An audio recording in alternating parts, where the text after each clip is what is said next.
I'm Veronica Dudo. Tonight on EWTN News Nightly, State of the Union. President Trump addresses Congress tonight, what he is expected to say and what voters hope to hear.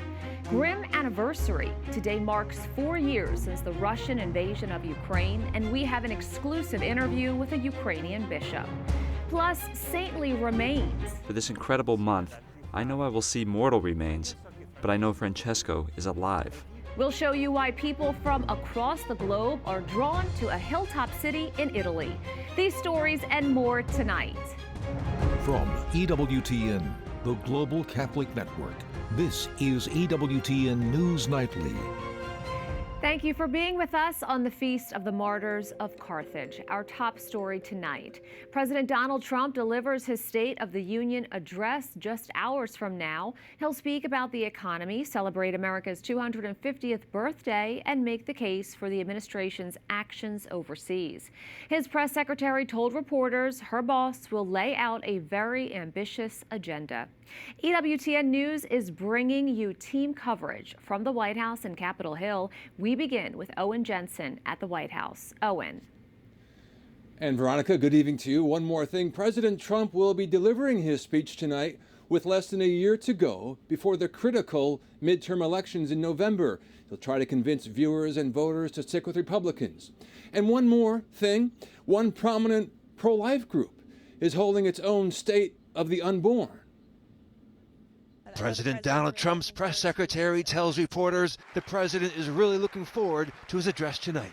You're going to hear the president share the stories of everyday Americans who have benefited from his policies. You're going to hear the president share tear-jerking stories of American heroes, past and present, who really exemplify what it means to be a patriotic American. Caroline Leavitt also said the president will tout his administration's accomplishments while focusing on working people. To make America more affordable and prosperous and safe, and make the American dream more attainable. Just yesterday, President Trump gave a preview of the speech and its expected duration. We have a country that's now doing well. We have the greatest economy we've ever had. We have the most activity we've ever had. I'm making a speech tomorrow night, and you'll be hearing me say that. I mean, it's going to be a long speech because we have so much to talk about. Before the speech is even delivered, the Democrat National Committee blasted the president, writing, Trump's broken promises to voters, including his failure to improve the economy for everyday Americans while giving kickbacks to the ultra-rich, his refusal to release the Epstein files or pursue justice for Jeffrey Epstein's victims, and his unhinged ICE campaign that has caused violence and chaos instead of targeting the worst of the worst, have sent his 2024 voters running in the other direction. And just weeks after the March for Life takes place in Washington, the State of the Unborn is also playing out tonight with an address delivered by SBA Pro-Life America's Marjorie Dannenfelser, warning there are now more abortions than before Dobbs reversed Roe v. Wade. To the Trump-Vance administration, we insist, please act. Restore the in-person doctor visit requirement for the abortion drug. Stand by no taxpayer funding of abortion in Hyde policy. Hundreds of thousands of lives will be saved. Caroline Leavitt also told reporters the president will make the case that with 3 more years of him in the White House and Republicans on Capitol Hill, the American dream can be achieved once again. At the White House, Owen Jensen, EWTN News Nightly. President Trump will face a divided audience when he delivers his State of the Union address before lawmakers tonight in the House chamber. He's bound to get a chilly reception and protests from Democrats, while Republicans look forward to him touting his many successes. Capitol Hill correspondent Eric Rosales will be there tonight to watch it firsthand. Eric, what can we expect this evening? That's right, Veronica. Good evening to you. I was lucky enough to get a ticket for tonight's address. As you might expect, security is tight. Areas are already cordoned off by Capitol Police, and they are everywhere. Dozens of Democrats are boycotting the speech and holding their own rally on the National Mall. A number of guests will be here, including daughter of Hong Kong pro-democracy champion and Catholic Jimmy Lai, who was recently sentenced to life in prison by the Chinese Communist government. He was invited by House Speaker Mike Johnson and Congressman Chris Smith. I asked the speaker about the significance of her being in the gallery to watch. And I think having his daughter here tonight is I hope it'll be a poignant symbol to everybody around the world that America is the great superpower because we stand for basic human rights. Speaker Johnson also invited Bishop Wilfred Agnagbe of Makurdi, Nigeria, but he had to send his regrets in a letter stating, quote, "In the past week, my diocese and the surrounding communities have come under renewed and sustained attacks by armed Fulani militants, resulting in a tragic loss of life, numerous injuries, and displaced civilians." And he felt he needed to be there to aid his flock. As for the speech itself, Republicans say the president can list a lot of successes. With inflation being down, the price at the pump being down, I hope he talks about what else we can do with the economy and pushing the economy forward. But I think what you're going to hear tonight from President Trump is a reminder of how great this country is, what that greatness has done to improve the lives of people, and what work we still have to do. But Democrats say they are wondering why President Trump would even bother to try and defend his record. Donald Trump is going to come up the Capitol Hill when we know the real state of the economy is failing, the real state of health care failing, the real state of immigration enforcement failing. The State of the Union is falling apart. And add Americans are feeling squeezed by the current economy. Affordability continues to be the top issue that they're worried about. And it's not just the American families, the small businesses that have been hurt. This is something where the American people see crystal clear the damage that Trump has done to them. State of the Union addresses are known for special guests. President Donald Trump invited the men's Olympic gold medal winning hockey team. Victims of convicted sex offender Jeffrey Epstein will also be there. It's going to be a busy night, and I'm excited to be able to see the address firsthand. At the Capitol, Eric Rosales, EWTN News Nightly. As the president prepares to address a joint session of Congress, new data from the Pew Research Center reveals a nation divided on the path forward. Joining us now to break down the latest data is Andrew Dannelly, a research associate from the Pew Research Center. Thank you so much for joining us. Sure, thank you for having me. So presidential addresses, they're big events for the country, often providing a charted course moving forward. Ahead of President Trump's speech, where does the public stand when it comes to the economy? Sure, so on the economy right now, Americans are not terribly satisfied. The large majority of Americans say that the economy is not doing very well, that economic conditions aren't great. And more importantly, in terms of how the president's approaching things, Americans are about twice as likely to say that Trump's policies have made the economy worse since he took office a year ago, as opposed to better. Now, some 60% of Americans voted for President Trump and his immigration plan.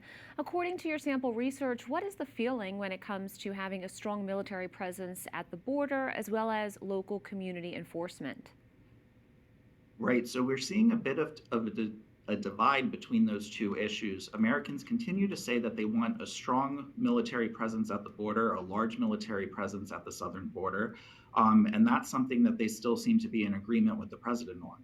However, when it comes to some of the specific things that they're seeing in American communities to enforce immigration policy, we're seeing a lot less satisfaction. So, for example, one of the kind of symbolic but also substantial issues that's happening right now is the idea of ICE and other immigration enforcement officers wearing facial coverings that hide their identity. And that's something that's gotten a lot of attention in the media and a lot of attention from the public. What we're seeing is that Americans don't like that idea. They think it's unacceptable for those law enforcement officers to wear facial coverings while they're on the job. And so a strong majority of Americans say that that's an unacceptable thing for enforcement officers to do. Similarly, we're seeing some dissatisfaction with the idea of identifying people based on how they look or what language they use and taking that as the reason for checking their immigration status. So when it comes to some of the on-the-ground policies, people aren't so happy, although, like I said, they still seem to be on the president's side when it comes to border security, per se. The U.S. recently carried out the successful extraction of Venezuelan dictator Nicolas Maduro. What does the Pew data show on how Americans see the administration's foreign policy goals? Yeah, so when it comes to Venezuela, Americans are more likely to say that the U.S. should not be involved in Venezuela's government over the next few months than they are to say that it should have a heavy role. With that said, there are mixed feelings about things like whether it was the right decision to remove Maduro in the first place, as well as whether American companies should be given access to Venezuela's oil, which is, of course, a big point that the president has pushed over the last few months. Andrew Danelier, thank you so much. Thank you.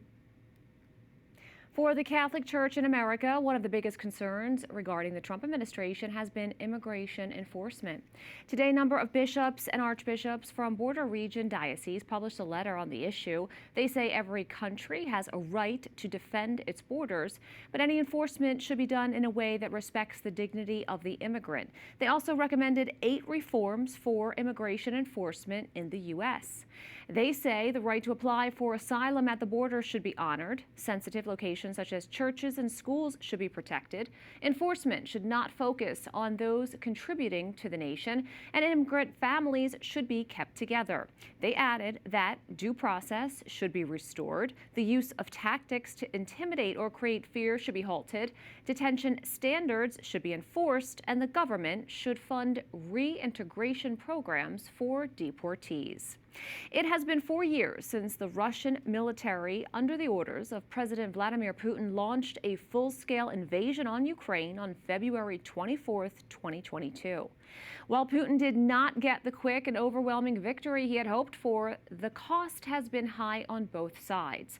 Right now, there is no sign of any peace deal despite U.S. diplomatic efforts over the past year. In a show of support, over 30 leaders of the so-called Coalition of the Willing held virtual and in-person talks with President Volodymyr Zelensky in Kyiv earlier today.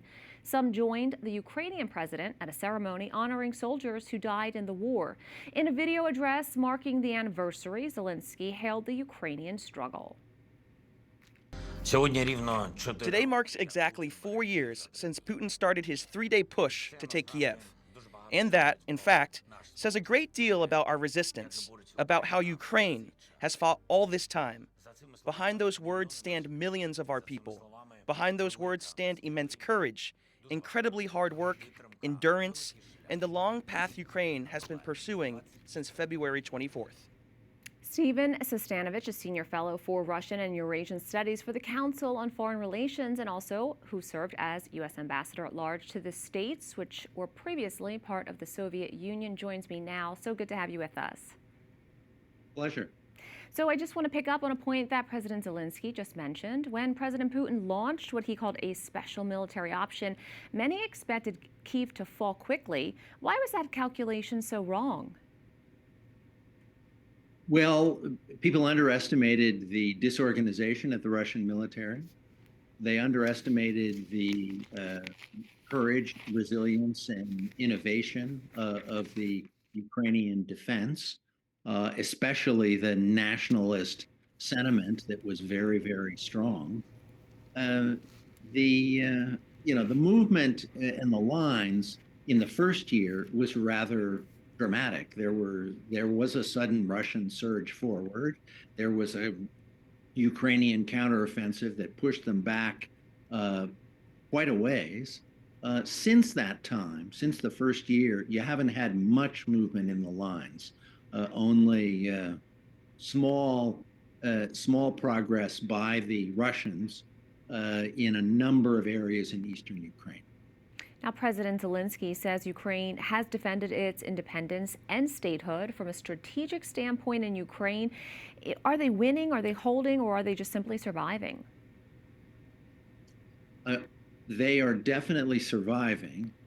The front lines move rather slowly. There's some Russian advance that you can see.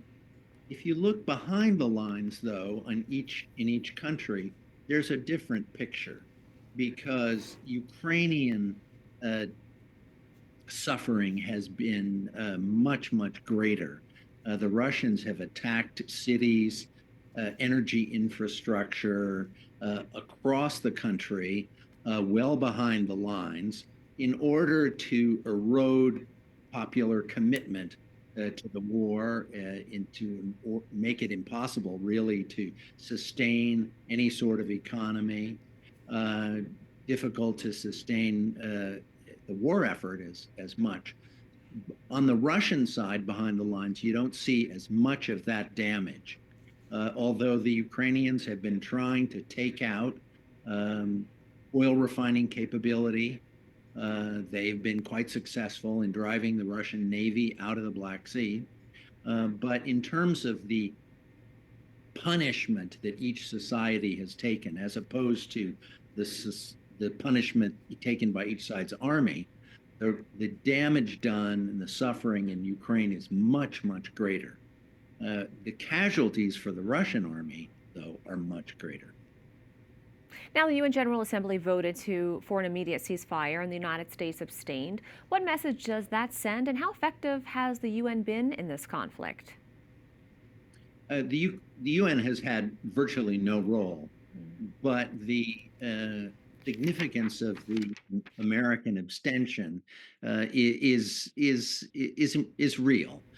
It shows how the United States has tried to position itself not as a supporter of Ukraine, which is really what it did for the first 3 years of the war, and has instead adopted a more neutral stance in which it has curtailed military support for Ukraine unless the Europeans buy it.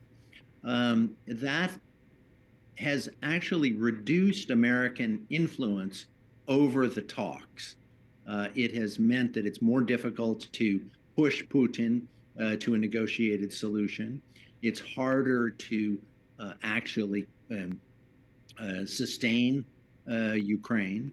So even though President Trump has been quite emphatic about his interest in ending the war, his actual ability to do so has been reduced.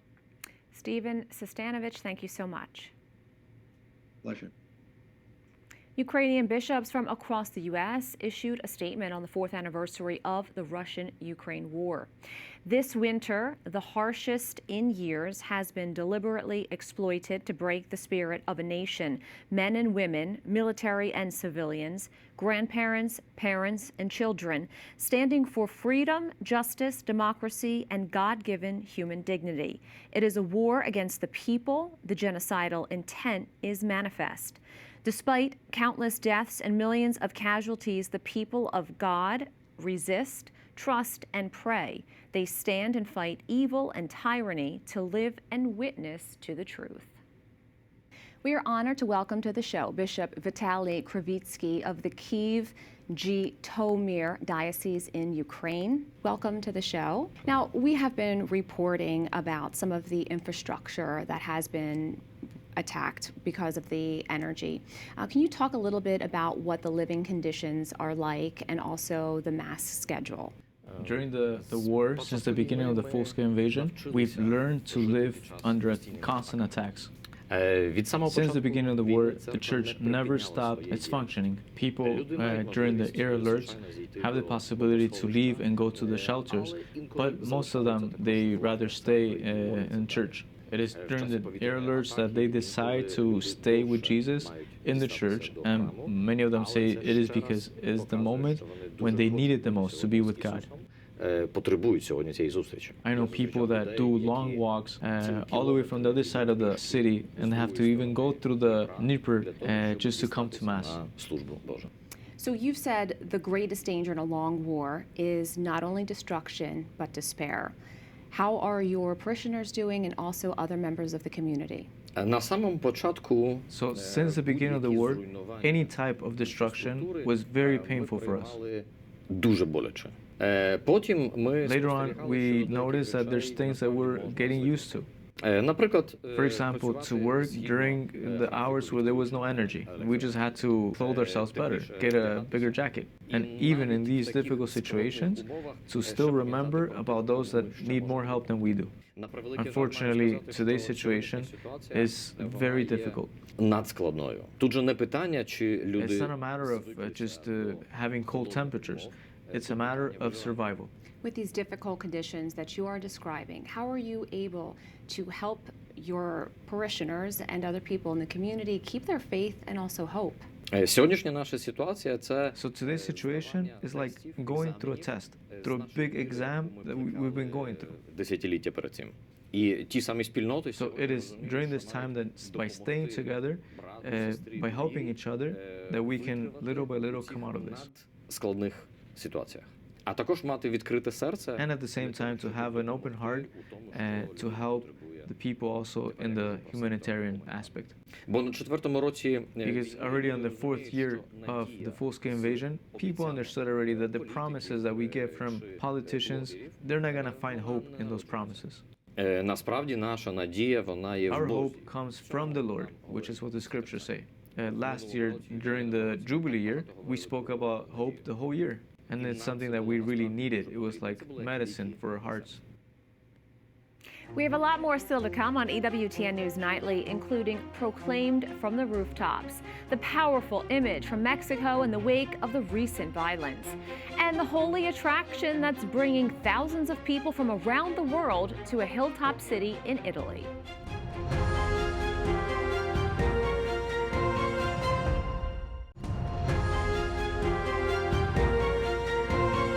In Northeast Africa, more violence breaks out in a devastating war that has no end in sight. At least 28 people are dead after Sudan's paramilitary rapid support forces attacked a town in northern Darfur, strongly aligned with a powerful tribal leader. That's according to a doctors group that tracks the war. Thousands have been displaced since the war started in 2023, which has greatly contributed to Sudan's humanitarian crisis. As fear and violence gripped Jalisco in Mexico, 2 priests are going viral for confronting the chaos with the grace and peace of the Lord.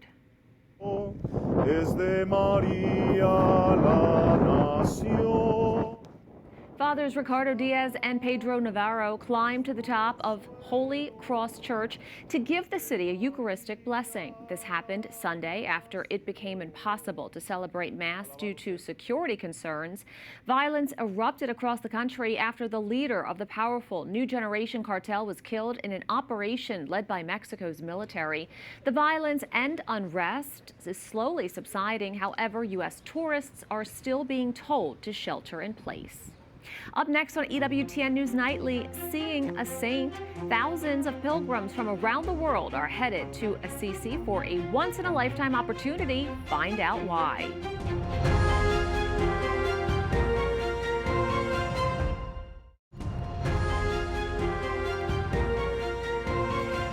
This year, Pope Leo XIV announced a powerful opportunity for the faithful. He said those who visit Franciscan churches, make pilgrimages, or live out the spirit of St. Francis through prayer and charity can receive a plenary indulgence. EWTN News Vatican correspondent Valentina Di Donato tells us how that spiritual promise is drawing the world's attention. Before dawn even touched the Umbrian hills, hundreds of pilgrims were already lined up in silence, making their way into the lower basilica of St. Francis of Assisi. The exhibition they are about to see marks a rare moment in church history. For the first time, the Holy Father has authorized us friars to publicly expose for more than 1 month, 29 days, the mortal remains of Francesco.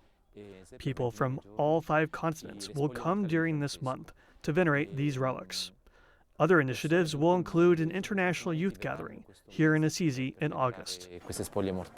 This is all within the year Pope Leo XIV proclaimed 2026 as a special Jubilee year of St. Francis. Inside the dimly lit crypt, the saint's bones that were transferred from their stone tomb now rest in a glass reliquary for the public to venerate.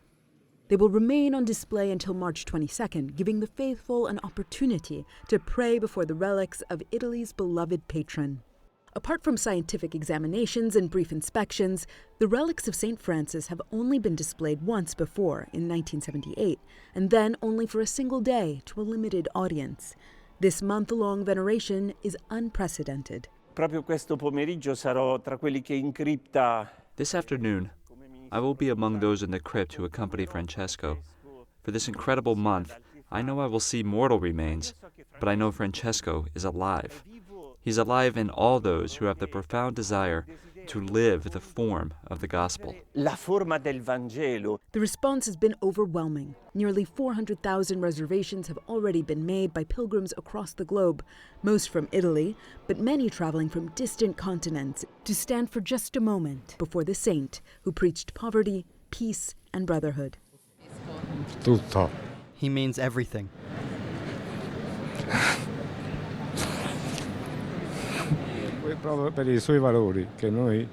For his values, we are so connected to him.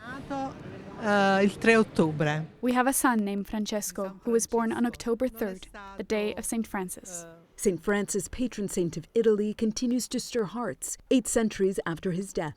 In fact, according to the office of Italian Prime Minister Giorgia Meloni, a national public holiday on October 4th, the Feast of St. Francis will be reinstated to commemorate the 800th anniversary of his passing. In Assisi, Valentina Di Donato for EWTN News Nightly. We thank you for watching tonight. Remember, you can follow us on social media, Facebook, X, YouTube, and Instagram at EWTN News Nightly. I'm Veronica Dudo. Good night and God bless.